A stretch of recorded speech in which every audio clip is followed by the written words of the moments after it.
This Shabbat hazon, we hear the expression, the word eicha. We'll hear it 3 times over Shabbat and the next day. So the first time is in the parsha of Devarim itself,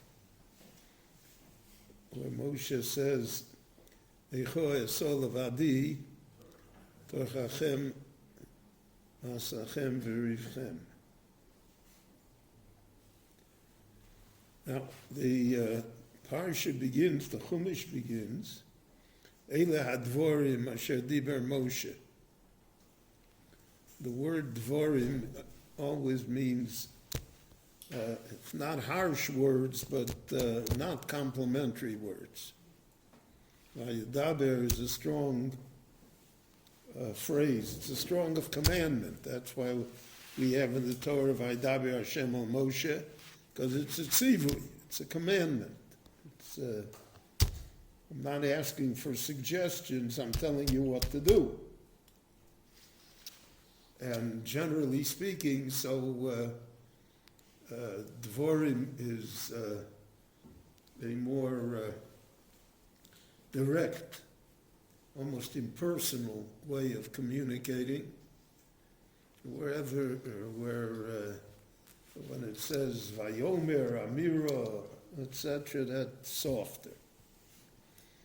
So here it says Eila Hadvorim, Asher Diber Moshe. Moshe himself is hardened by his experience. And even though he blesses the Jewish people, so right before he says, eicha esol levadi, he says, Yosef Hashem aleichem, kochem elef po'amim v'vorech esrem. Well, he's so in love with the Jewish people, that they should be blessed 1,000-fold and everything, then the next pasuk he says, Torchachem masachem berivchem. Rashi says, Malamed shoyu tarchonim. Tarchonim, in its gentlest form, is that they were nudniks. But it really means much more than that. They bothered him. They didn't give him any rest. And that's in the nature of the position. Because Moshe has to be accessible 24/7. And as Moshe himself said, that he had a hard time instituting what Yitro had advised them to have Sorry Alofim, Sorry Meo, Sorry Chamishim, because until then they were Omed al Moshe Kol Hayom. So if somebody has a dispute with his neighbor, so why does he have to bring it to Moshe? Settle it yourself. But that's the Pshat Tarchonim. That they were Matriach Moshe. They made life miserable for him. Because he had to always be involved in petty things. The famous idea that the Kotzker said in a moment of bitterness, he was a great Rebbe, the Kotzker, one of the greatest, Menachem Mendel Morgenstern. And to the great extent, he's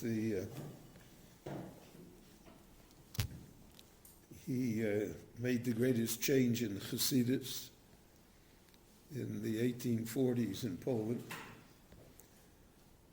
But he used to complain that he said, I want that my Hasidim should reach for heaven and have spirit within them, and they ask me that their cow should give more milk. So how do you reconcile that? So that's the feeling of frustration that he had. And by him it turned that he went into isolation. He quit being the Rebbe for a long period of time. But Moshe Rabbeinu can't quit. The Rebbeinu Shalom won't let it. Even though Moshe says, Argeni no horog, it's enough. I can't take it anymore. I'm not interested in this. Because Moshe is in heaven, and they want the cow to give more milk. And how does that work? And that's the first eicha. The eicha is the disconnect. And it basically still exists. People go to whom they deem to be holy people, whose blessings can have an effect. But what do they want from them? So they want, so to speak, petty blessings, small stuff. And the holy man wants to raise them to heaven. And so therefore he doesn't really know how to properly give a small blessing. I heard this from my Rebbeim when I was in the yeshiva. That if you go by somebody and he says a generic blessing, you should be matzliach, you should be successful in everything that you do. So the guy, the one who received the blessing says, I got a blessing for my business, for my family. But that isn't what the man meant. He meant you should be successful in great things and heavenly things. He's not, so to speak, that concerned on whether or not your financial success is advanced by his blessing. And that's why many times people are disappointed. I got a blessing and it didn't help. My situation wasn't changed. Because there's a disconnect between the one who's giving the blessing and what that person means, and the person who receives the blessing and what that person has in mind.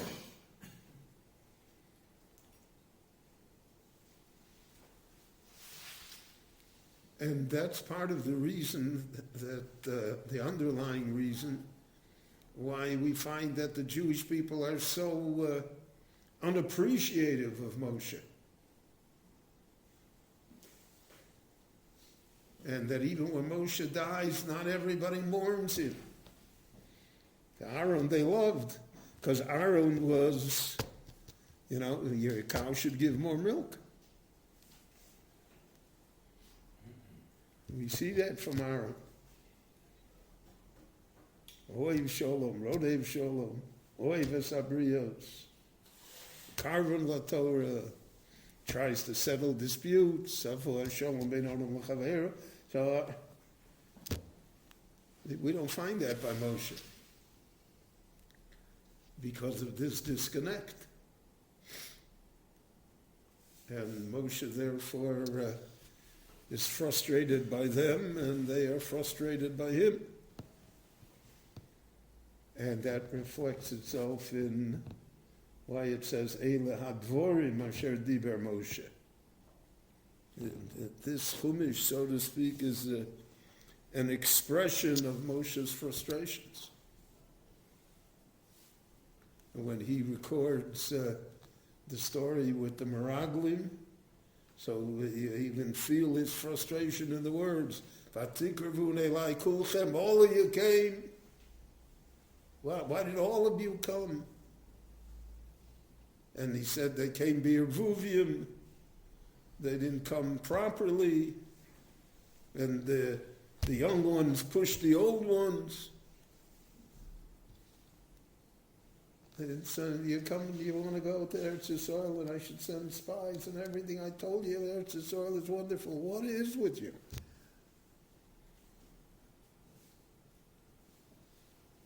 And it's a constant theme. If you look in the Chumash Devarim, the first three parshas, and that's why Moshe smote the rock. Haminasela hazeh utzi lachem moim. We're trying to do great things, and you complain, the water, the climate change, whatever, something's bothering you. What's it got to do with me? And in his frustration, it says that he became angry. And when a person becomes angry, no matter how great that person is, one loses the sense of proportion. One says things or does things that one should not, under normal circumstances, do or would have done. And things emanate from that. So that's Torchachim. Lamed shoyu tarchonim. And then Masachem, Moshe Rabbeinu hears Soros the whole day. I often wonder, I've had this conversation with physicians. I could not be a physician, even though I have the genius to do everything. I couldn't, every 15 minutes, what? This hurts, this is bad, this is, you need this, surgery. How do you take that? I once had a conversation with one of the leading Orthodox psychologists in the United States. I said, how don't you go crazy? I said, if I have one a day, that somebody comes to me, I'm destroyed for the rest of the day. I don't sleep at night because I remember, what can I do for him? And he's got this problem, and I can't help him because there are no magic bullets. The only thing I can do is listen. Moshe has to carry all of this, and that's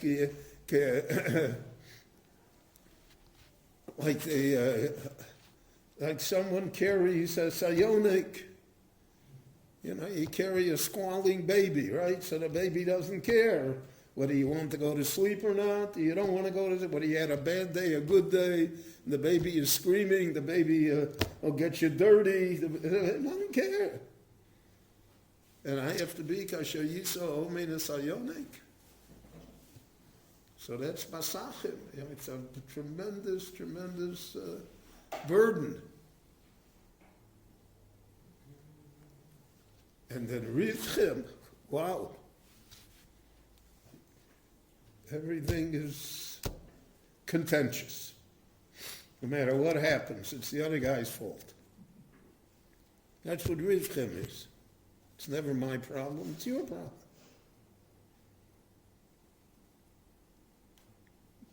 Oh. Moshe says, I can't do it. Eicha es levadi.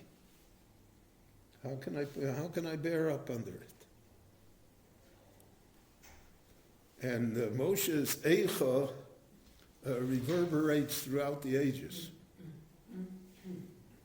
It's one of the difficulties of being in Jewish public service, in whatever way. You're a principal in a school. Can you satisfy 500 parents? It wasn't created yet. Whatever. I mean, the exception to this whole lecture is Beit Knesset on the sea, but otherwise it's pretty hard. So that's the first eicha. That's Moshe's eicha, which remains the eicha for all of us. Just one last word is that here it says Vaydaber Moshe. Eila Advorim Asher Diber Moshe. In V'zos HaBrocha it says, V'zos HaBrocha Asher Berach Moshe Isho Elohim. Here he's not described that way. The Meforshim say that when you come to bless the Jewish people, then you're called Isho Elohim. When you come to tell them Musar, they have to be told, and you're right in telling them, but we don't call you Isho Elohim anymore. It's a different stage. So all of these are very important lessons that we see from just the words of the Torah in this week's parsha. Chananya ben Akash Omer, Otsa Kadosh Baruch Hu v'Zakas Yisrael, v'Ficha Chir B'Lahem Torah Mitzvos Shenemar, Adonai Chapei Tzman Tzidkol Yagiru Torah Yagiru.